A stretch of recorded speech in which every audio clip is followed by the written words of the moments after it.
માતાજી, આજે મારી દીકરી વિશે અમુક વાત કરવી છે, અમુક ખુલાસા કરવા છે. આમ તો મને વિડીયો બનાવવા બિલકુલ પસંદ નથી, બટ અમુક સમયે અમુક વાતોના ખુલાસા કરી દેવા બહુ જરૂરી હોય છે.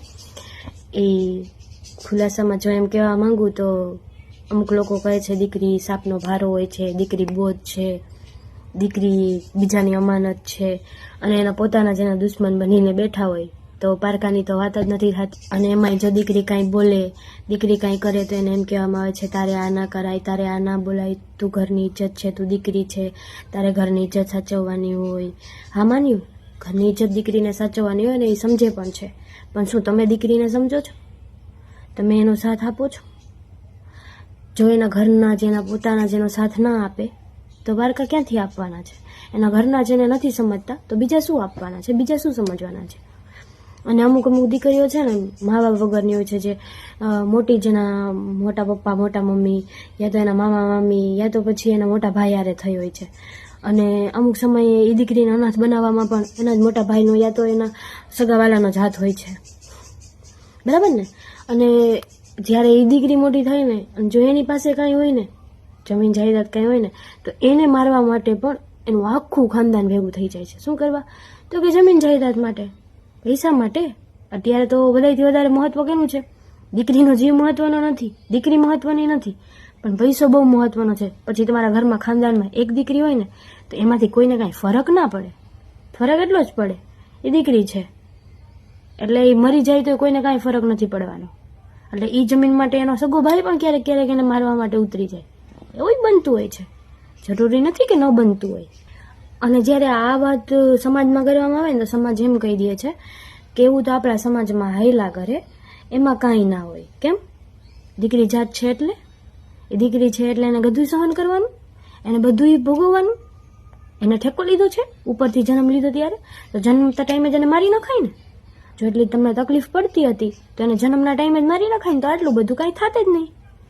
તમારી ઇજ્જત ના જાત, તમારો જમીન જાયદાદ ના જાત, તમારા પૈસા ના જાત, તમારે કંઈ કરવું જ ના પડે, બરાબર ને? તો એને પહેલાં જ મારી નખાય ને. આવું બધું કરવાની શું જરૂર હતી? અને અમુક સમયે જો દીકરી કમાતી હોય ને તો એની વાહવાઈ થાય, એની તાળી પડે, હા એ તો કમાય છે, સારું છે સારું છે. અને જો એ દીકરી ઘરે બેઠી હોય ને, ઘરમાં બેઠા બેઠા કંઈ કરતી હોય ને તો એમ કહેવામાં આવે છે કે આને લગ્ન કરી દો, આમ નાક કપાવશે, આ તમારું આમ કરશે, આ તમારી યારે આમ કરશે, આ તમારી ઇજ્જત જવા દેશે. કેમ ભાઈ? દીકરી એવી જ હોય છે? જરૂરી છે એવું?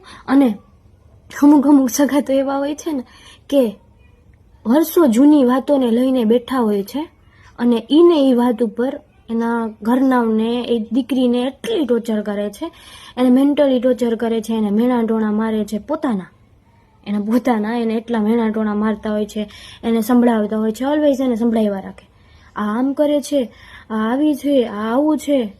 અને જૂની ભૂલને કારણે એને ઓલવેઝ એ જૂની ભૂલ ભૂલાવવા નથી દેતા. એના પોતાના એની જૂની ભૂલ ક્યારેય નથી ભૂલાવવા દેતા, કારણ એ ભૂલે એ દીકરી ગઈક ભાઈ આત્મહત્યા કરી લે છે, કારણ કે એના ઘરનાઓના તાનાશાહીથી મેણા ટોણાથી કંટાળી ગઈ હોય છે. એટલે એક સમયે અંતે એ દીકરી છે ને આત્મહત્યા કરી લે છે. અને એનું કારણ બીજું કંઈ નથી હોતું, એના પોતાના જ હોય છે. પણ સમાજને શું કહેવામાં આવે છે ખબર? એમ કહેવામાં આવે છે એને લગ્ન કરવા હશે ને બીજે એટલે આત્મહત્યા કરી લીધી, યા તો પછી એને કંઈક બીજું કારણ હશે ને એટલે આવું બધું એને કરી લીધું. પણ એવું હોતું નથી, અને ઘણા બધા કારણ હોય છે. કદાચ એ દીકરી અમુક આપણા ઘરનાના મેણા ટોણાના લીધે પણ મરી ગઈ હોય છે. અને અમુક સમયે જ્યારે દીકરી મુસીબતમાં હોય છે ને ત્યારે એ પોતાનાની મદદ લેવા માંગતી હોય છે, પણ એની મદદ કોઈ નથી કરતું. એને એમ કહેવામાં આવે છે કે તું મુસીબતમાં છે ને તો તું પ્રૂફ કર કે તું મુસીબતમાં છે, તો હું તારી મદદ કરું, બાકી હું તારી મદદ નહીં કરું. અને એ દીકરી ત્યારે મૂંઝાઈ જાય છે કે હવે મારે શું કરવું, હવે મારે કયો રસ્તો લેવો આમાં. અને જો એની મદદ કોઈ બીજું કરતું હોય ને તો એને કહેવામાં આવે છે તું તો ખોટા બોલો છે, કે તું ખોટા બોલી છે, તું પણ આના ભેગો ભરેલો છે, તારે આમ છે, તારે આમ છે, તું અમારા વચ્ચે ન આવતો નહીં તો તને મારી નાખવામાં આવશે. આવી ધમકી જે એનું સાથ આપતું હોય ને એને આપવામાં આવે છે. આ છે આપણો સમાજ, જ્યાં દીકરીને ક્યારેય સમજવામાં નથી આવી. એની પાસેથી હંમેશા પ્રૂફ જ માગવામાં આવ્યું છે. તું સાચી છે તો તું પ્રૂફ કર, તું આ છે તો તું પ્રૂફ કર, બધી વાતમાં તું પ્રૂફ કર ને તો તું સાચી, બાકી તું ખોટી. એ દીકરીનું બધું લેવાઈ ગયું હોય છે, બધું છીનવાઈ ગયું હોય છે, બધું લઈ લીધું હોય છે, છતાંય એ દીકરીને એટલી મેન્ટલી ટોર્ચર કરવામાં આવે છે ને કે એ દીકરીને આત્મહત્યા કરવા માટે મજબૂર કરી દે છે. એના જ પોતાના એને આત્મહત્યા કરવા માટે મજબૂર કરી દે છે. કારણ કે એ દીકરી છે, એને સહન કરવું પડશે, એને ભોગવવું પડશે, ને જો એ કાંઈ બોલશે ને તો એને ઝાપટે ખાવી પડશે, એને મારે ખાવું પડશે, એને સાંભળવું પડશે, એને મેણાટોણા સાંભળવા પડશે, એને સમાજના ડરથી ચૂપ રહેવું પડશે, બધું કરવું પડશે. આજ આપણો સમાજ છે જ્યાં એક દીકરીને હંમેશા ચૂપ જ રહેવાનું આવે છે, અને જો એ કાંઈ બોલે તો કોઈ એનો સાથ નથી આપતું. સાથ કેનો આપે? મોટા મોટા લોકોનો. જો એના હગાવાલા પણ મોટા હોય અને એ ખોટા હોય છતાં એનો સાથ આપી દે છે. દીકરીનો સાથ કોઈ નથી આપતું. દીકરીને હંમેશા બધી વસ્તુ માટે તરસવું પડે છે. અને હા, દીકરી તમારા પૈસા લેવા નથી આવી, દીકરી તમારું ખાવા નથી આવી. એ ખાલી અને ખાલી બે કોડિયાને ભાવના અને લાગણીની ભૂખી હોય છે.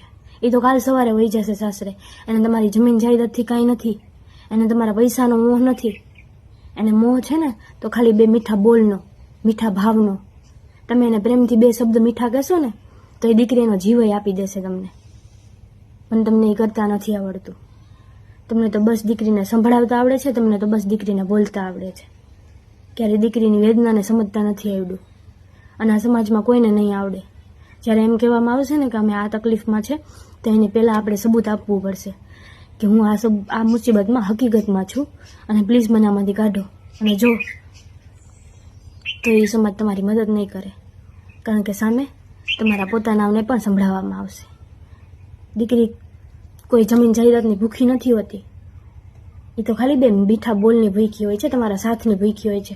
તમે એને એકવાર સાથ આપીને તો જોવો, એ ગમે એને હેરાન કરી શકે છે તમારી માટે. એનો જીવ આપવા તૈયાર છે તમારી માટે. પણ તમે ક્યારેય દીકરીને સમજી જ નહીં. તમે ક્યારેય દીકરીને સમજવાની કોશિશ જ નથી કરી. જ્યારે એના પોતાના દીકરીને ના સમજે ને તો પારકાને કહેવાનો હદ જ નથી કે આપણે એને સમજીએ. જય માતાજી, એટલું જ કહેવું હતું. દીકરીને તમારી જમીન જાયદાદ નહીં, તમારા બે મીઠા બોલની જરૂર છે, તમારી લાગણીની જરૂર છે. અને છતાંય દીકરી પાસે ઘણા પ્રૂફ હોય છે, પણ દીકરી ક્યારે આગળ નથી આવતી. દીકરી સમાજમાં બતાવતી નથી. બાકી દીકરી ચાલે ને તો બતાવી શકે છે, પણ એ કાંઈ કરવા નથી માંગતી, કારણ કે તમે એના પોતાના છો. જય માતાજી.